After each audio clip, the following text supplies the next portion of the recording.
So here is the original RAV4. This is the OEM part that came off the RAV4. Here's the original sticker, and I gotta cross that part number, see if that's what's on the original.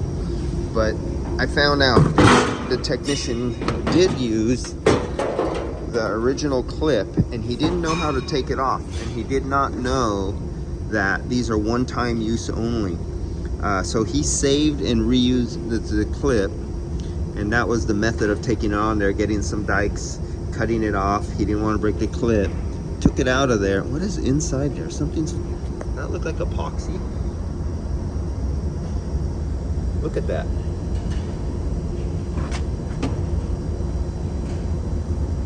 What the F? Can you try to repair that?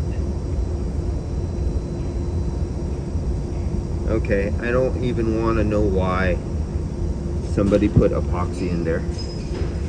Oh, he was going to try to glue it back in there? I don't know what the thinking. I could see where he was grabbing with a pair of pliers right there. He was really fighting to get that thing out there. No wonder it's so messed up.